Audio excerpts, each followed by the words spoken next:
Okay, so part 2 of the trance mediumship demonstration that I did in Akron, Ohio at the Healing Brew. I am just continuing the conversation, like literally picking up where we left off. So if you're not sure what's going on, go back and watch part 1. And at this point, we are still listening to Dr. Mike. And people that came for the demonstration are asking questions. And no, I didn't remember anything that he had said until I went back and listened to this recording, which is funny because he actually called me out on a few things. Here we go. What other questions do you all have? I have a question for you. Nowadays, lately it's become very popular to talk about ascension. Ascension. And if you read 5 different books, you'll get 5 different stories about what it is and how to attain it. And I'd love to hear your viewpoint on that. I love talking about ascension. Thank you so much for asking this question. He's so funny. So how we experience what you call ascension is truly a frequency shift within the physical body as you are growing and expanding in your humanness. Okay? So, for instance, when you ask for an ascension or an expansion or however it is a vibrational attunement, and you feel that energetic expansion, you will actually move into another frequency. Now, does this mean you completely disassociate and go into some other strange timeline and you time jump? No, that's weird. You are still here experiencing this lifetime in this frequency. Are there other dimensions and other realities? Absolutely. That's a different discussion.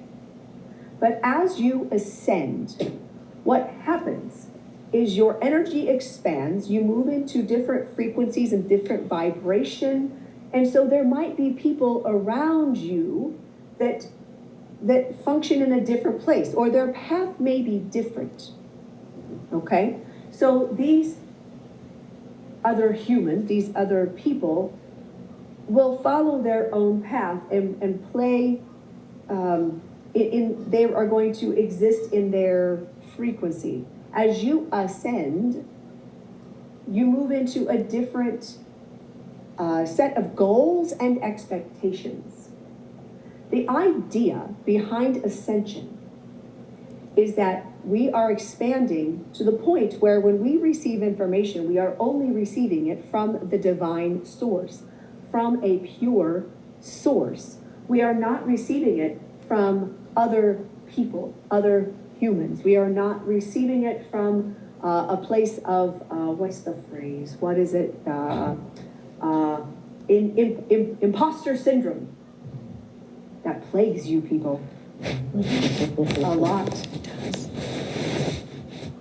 And that will bring down your vibration.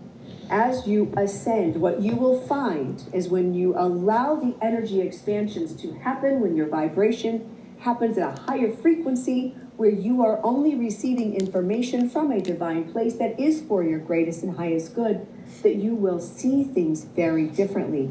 You see them from a higher perspective, very much I give this reference to Lorenda a lot, where it is like an owl sitting atop a mountain or atop a tree at the top of a hill, looking out around, and you can see from the higher perspective. It doesn't mean you're still not experiencing life. It doesn't mean you are disassociated in life, but you can see it from a much healthier, safer perspective.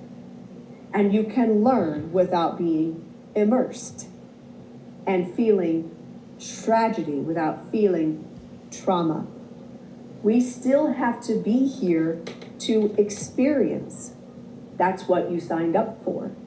So we don't get to just ascend and disassociate.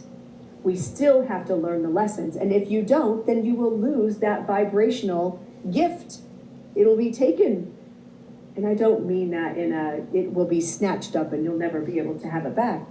But if you aren't learning lessons, then the ascension expansion has to come back down so you can feel and experience. Does this make sense? Yes. Okay. So that's pretty mind-blowing stuff. So just talking about the ascension, and I think multidimensional question came up next. I can't remember. I'll have to.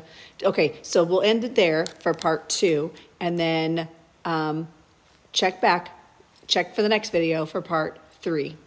Dr. Mike seriously dropped some really amazing informational nuggets. Okay, but now in the comments, I want you to tell me what your thoughts are, what experience, if you are a medium or if you do this kind of work as well, have people asked your guides or the people coming through, what information have you gotten? Does it correlate with what Dr. Mike was saying? I love to come at this from a scientific point of view, because I know those were definitely not my thoughts, and that's not how I see things, or used to see things, I guess, until I started learning things that way from him. So anyway, drop your comments. I'd love to hear your thoughts. And stay tuned for part 3.